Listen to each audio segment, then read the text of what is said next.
So, good morning. Ayan, another day, another errand na naman tayo. Ayan, araw-araw lumalabas po tayo. So, kahapon ay nakapag-deliver po tayo ng 1,000 bottles ng ating Novo Squeeze. Diba? Grabe, ano? Ang dami na po anong tawag dito? Dami nang nakakapagtinda, kumikita, at ang nakakatikim na masarap daw po yung ating juice na ginawa, yung ating Novo Squeeze. So ngayon ay pupunta tayo sa bukid.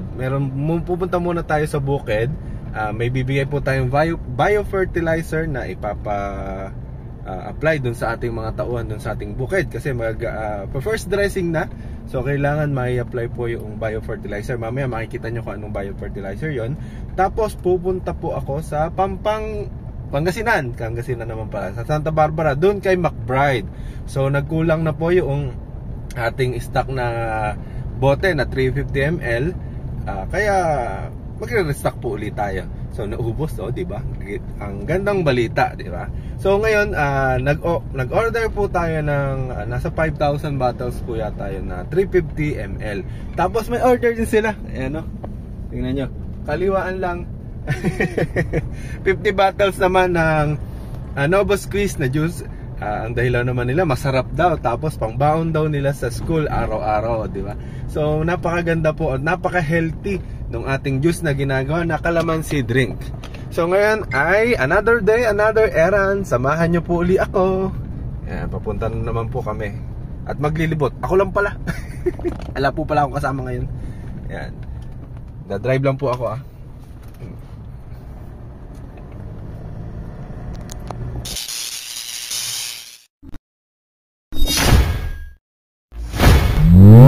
So nandito na tayo kay Tita Ana. So ibababa na natin yung biofertilizer na dala po natin. Ay nako, medyo pagod pa ako dun sa ginawa namin kahapon. 1,000 bottles yun . Inakyat namin sa 3rd floor. Yan po, ito po ay Biozone, organic fertilizer po siya na hingi po natin sa DA. So maraming salamat po kay Kuya David uli, ang ating sponsor. Biozone micronutrient ameliorate for rice, corn and others. So madaling gamitin lang po yung Biozone sa palay. Ihahalo lang daw po yung 4 na kilo sa 4 na kilong urea sa pagbabasal or sa unang pag-aabono. So nasa unang pag-aabono po kasi tayo ngayon, kaya tatry po natin na subukan. Kasi organic fertilizer naman po ito. Wala naman po itong ang tawag doon, yung overdose.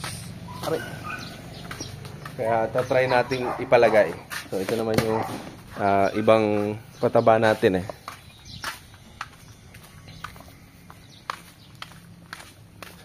Hindi ko lang alam kung nandito si Tita Ana.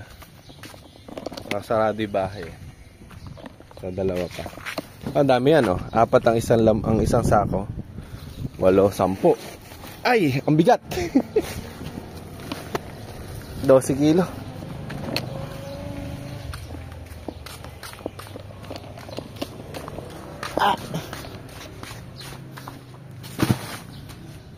BS 200. Buti na lang may mababait po tayong kakilala na nagbibigay po sa atin ng organic. So shout out po ulit kay Kuya David. Maraming salamat. Sa isang sako pa.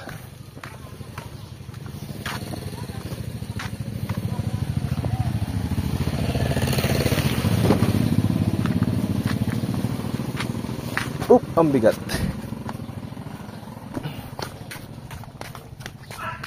Ay.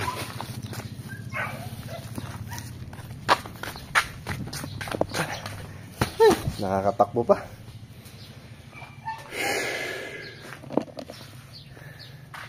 Pinatitaan.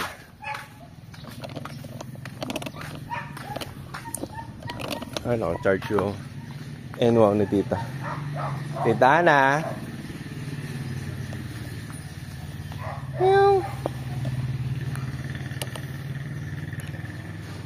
Gutom. Ganda ng mata kulay blue. Tita Ana. Kaya nga. So, ayan na yung biofertilizer na binigay natin. Sinabi na natin kay Tita Ana. Ayan si Tita Ana. Tita, magpapaalam na ako ha. Malayo pa mararating kay. Sige po. Yan, pupunta na tayo sa Pangasinan. Bibili daw akong bango, sabi ni Buntes. Sige po, Tita. Thank you po. Sige po. Yan, meron tayong tali, meron tayong lona. Nung huli po kasing bili ko yung 250 ml. Ngayon kasi 350 ml yung bibili natin. Umalis ako sa expressway kasi nililipad yung bote. Kaya ngayon meron tayong lona para hindi na puli pa rin yung ating bote. Okay, punta na po tayo sa Pangasinan. Here we go. Yun no, nakatapos na tayong bagtasin. Bagtasin talaga. Expressway. So, nandito na po tayo sa Santa Barbara, Pangasinan. Urdaneta pala. Urdaneta. Pero Santa Barbara. Siguro yung Santa Barbara, Urdaneta din yun. So, 5 minutes na sa McBride Corporation na po ulit tayo at kukuhanin na natin yung plastic. Mamaya na lang tayo ulit magkita. At least walang ulan. Sana hindi naman ang ulan mamaya. Urdaneta Junction, Pangasinan Road. Welcome to Santa Barbara. Santa Barbara. Barbara. Gupan Kalasyaw. May SM pala dito. May maghanap tayong bangus. Ito na. Ito na. Nandito na po ulit tayo sa McBride. Your destination is on the right. McBride Corporation. Yan. Sino po ang gustong mag-order sa kanila? Yung PM nyo lang po sila. Si Sir Byron. Yan sa mga inulit ko lang po uli ito pero ngayon ang dati po kasi noong unang punta natin 250 ml yung kinuha natin. Ngayon po ay 350 ml naman. Okay? So inulit natin. Inulit may nagkakarga na rin pong tricycle doon. Dito tayo sa gilid. Mga nakapuno na rin po daming bote Kuwan tayo, low-key lang na magbibideo kunwari. Yan, dami. So legit po yung factory ng McBride. Yan sila po nagagawa. Ito po pinakamaliit na planta. Pinakamaliit pa tong planta? Grabe. Dami. Buti dumating na mga preform Kaya nga daming plastic. Pero nabanggit nyo parang 210 pieces sa isang bag o 270 kinasya? 270 daw. 270 naman. Kala ko sabi niyo ako dati Oo, kala ko rin 270 na rin po. Opo. Kapal nga ako ng plastic ni McBride Ayaw nila i-compromise. Kaya nga yung quality. Ayan, so ayan na yung plastic natin. Dami. Ayan, dami. Ito naman, 1 liter naman na to, no? Ha? 500. Ito naman, yung sa atin, 350 ml.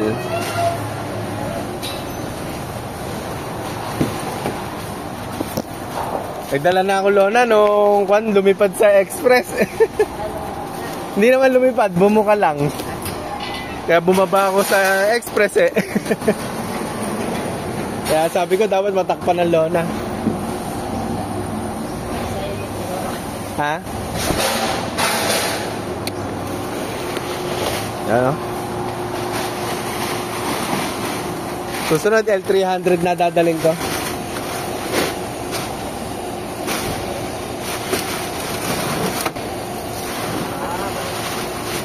Iba na yung sukat niyan, ano? Hindi na kumukha ng 250. 270 na rin laman yan sa isa? 270. 2, 4, 6, 8, 9, 10. Ayun, 20 bags. 20 bags times ano tawag dito? 270. 5,400 pieces yung ating ikakarga. Ayan po.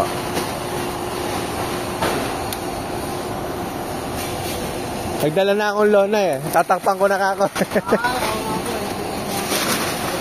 Pwede namang nakabukas na ganyan eh.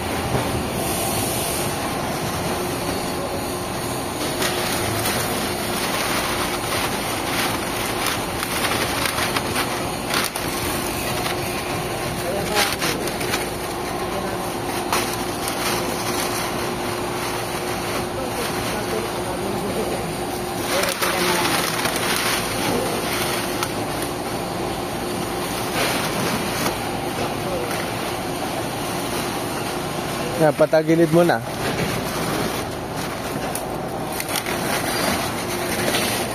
Sige, kaya mo na yan.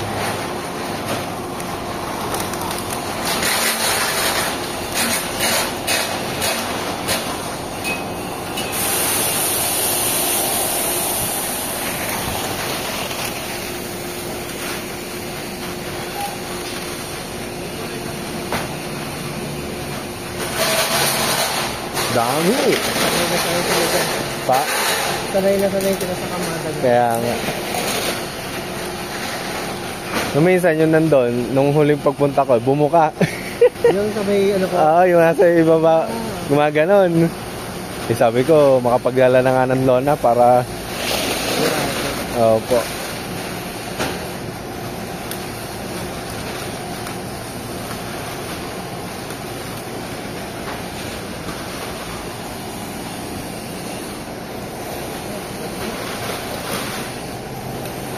Pa, 8 na lang.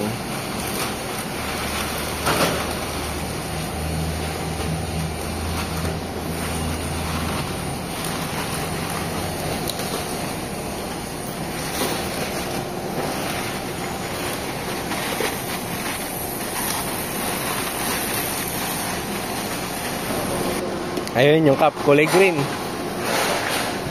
Takpan na lang po muna ng lona bago kanin.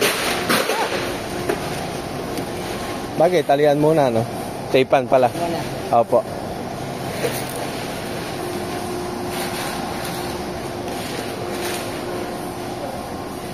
Ay, takip po. So, verde pa rin po yung takip ng ating juice. Ayan.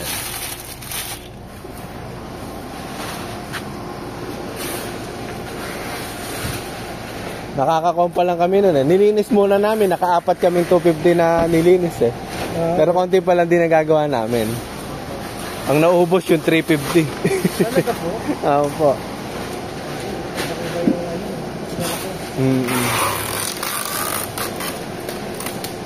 Pero ngayon, mas marami kasi yung pieces na binili namin ng maliliit nun eh.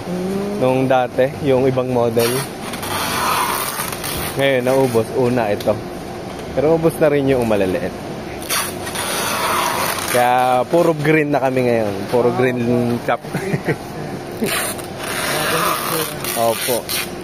Nuubos na namin. Mga ko na lang siguro, 10 box na lang na maliliit yung stock namin. Kaya kailangan na magluto eh. Opo. Kailangan yun.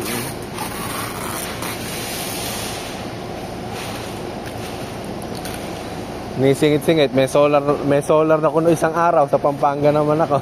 Solar na ano po? Sa irrigation po. Nagkakabit din ako ng solar eh. Ganun po. Dami negosyo. Puro related sa farming. Opo. Tuloy ko.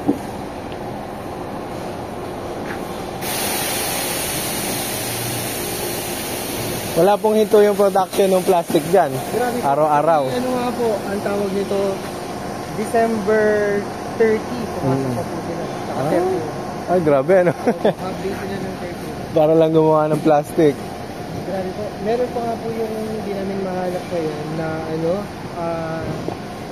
politiko nagpapamanufacture ng 20 million pieces na 1 liter. 20 million? Grabe. 20 million pieces na ano po ilalagay doon? Tubig? water. Tubig lang doon. Ano?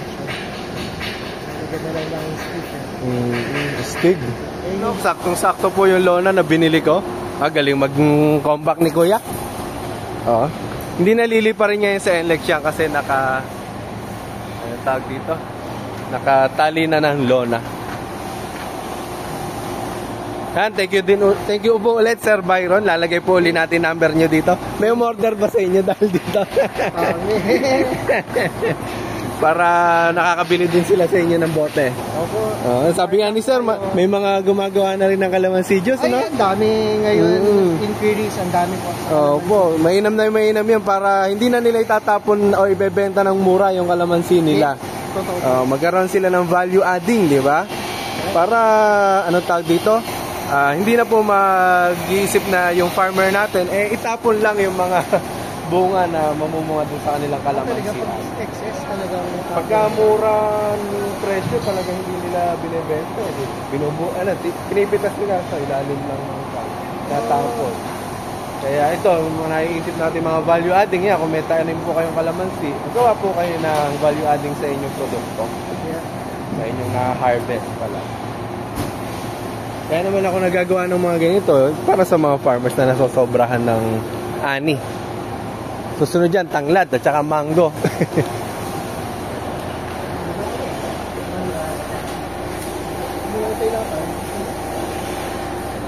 Okay na? Okay na? Basta ako naman nakatakip naman Sir, pang-yosi. Thank you po. So Charlie, thank you Sir, thank you po ulit. Sino yung mo? Ay, yung gate pass. Opo, salamat po ulit. Thank you po. PM lang po, sir. Opo, sige po. Opo. Ay, naiwan yata natin dito yung gate pass. Yan, maraming salamat po kay Sir Byron. Ayun, saka kay Kuya na nag-pack. Bye-bye, sir. Ayan, pauwi na po ulit tayo. Lilipad na naman tayo sa expressway. Diba? Lilipad talaga. Mamaya bababa natin to. Titignan ko kung makakapag-ocular pa ako sa Peñaranda. Kasi meron na namang nagpapakabit ng ating solar. Tapos bibili din po akong asukal. Ay, ang dami ko na namang gagawin. So, ubos na rin po kasi yung asukal nung panggawa ng juice. Kaya kailangan na rin po nating bumili ng asukal. So, pupunta ng Jaén, then Peñaranda, kung pwede pa akong pumunta doon sa ating isang kliyente na magdadaw na raw. Okay? So, pauwi na po tayo. Mamaya na lang. Na-traffic tayo sa paghahanap natin ng bangos. Ayan, napunta tayo sa palengke ng palengke ng Ordaneta. So, ito yata yung bagsakan nila ng gulay. Ang dami, So, naliligaw po tayo dahil naghahanap po tayo ng bangus. Hindi ko alam kung tama ba yung nalikuan ko. Sabi lang sa palengke to. Ang problema, hindi tayo makapaghanap ng parking. Marami nga mabibilan, hindi naman ako makababa. Dahil wala akong makitang parking. Yan dami nilang kargang gulay. Nakaalis na po tayo sa palengke. Sa kasamang palad, wala pa po tayong nabibili. Kaya siguro uwi na lang po tayo. Si Ligawen strikes again. So, di natin alam kung saan bibili ng bangus dito. Pauwi na po tayo. Take the next right onto BRGY, San Vicente Road. So, nakauwi na po tayo ng ligtas. Ayan. So, andito pa rin po yung mga bote natin. So, yan, bababa na po natin. Kukuhan tayo. Tanggalin muna yung tali.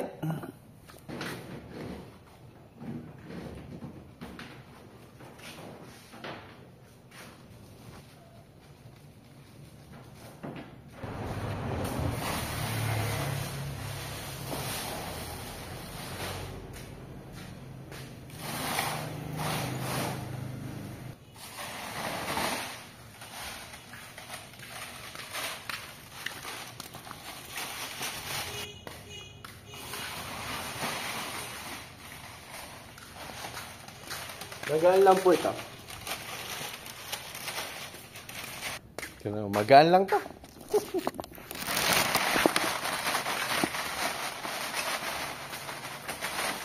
Dito natin nilalagay yung plastic natin.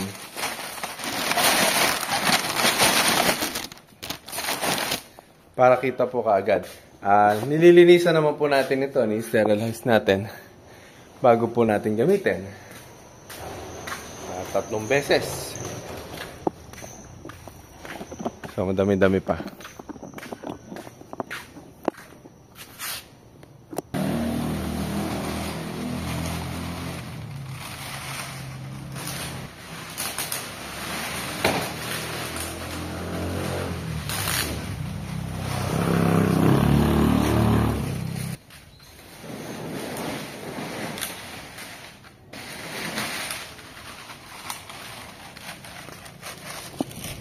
Ayan po, so naibaba na po natin lahat ng mga bote. Ayan, plastic bottles. Sabilahin po natin. So, ito po yung mga katas ng kalamansi natin. Tapos ito yung mga bote natin. Ang dami. So, ang kinuha po natin ay 5,400 pieces. Bali, benting bottle. Sako po siya. 6, 8, 10, 2, 4, 6, 8, 10. So, ito po yung natira natin na 250 ml. Itong bagong kuha natin ay 350 ml. So, madami-dami po tayong gagawing juice na kalamansi. Kaya, mag-message na rin kayo. Baka isa na kayo sa pwedeng maging reseller po namin. So, ngayon, naghahanap po ako ng katulong para magluto. Mag-apply ka na rin kung malapit ka sa amin. So, tingnan ko kung pupunta si Victor ngayon. May message ko lang. Ayan, magtutupilan din ako ng tarapal.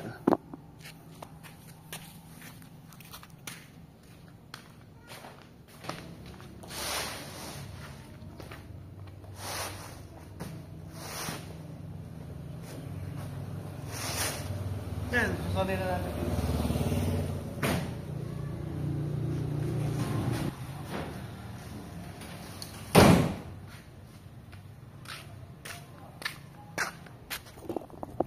Tayong gamit. So, palagay ko, hindi na pupunta si Victor. So, siguro dito na lang din ako magpapaalam. Yan, nakapunta po tayo sa bukid. Binigay natin yung organic at saka bumili po ulit tayo ng bagong stock po natin ng 350 empty bottles natin sa McBride sa Pangasinan. Tapos nakabili nga rin pala ako ng bangus na habili ni Mrs. para may pasalubong tayo. Good chat tayo. So hanggang dito na lang po itong vlog na ito. Like and subscribe our YouTube channel para sa mga adventure natin sa ating business. So ayan po, nandito tayo sa bahay.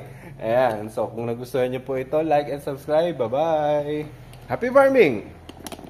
Bili na po kayo. May pakwan pa doon, papaya. Asan na yung juice natin? Pagka nakagawa na lang.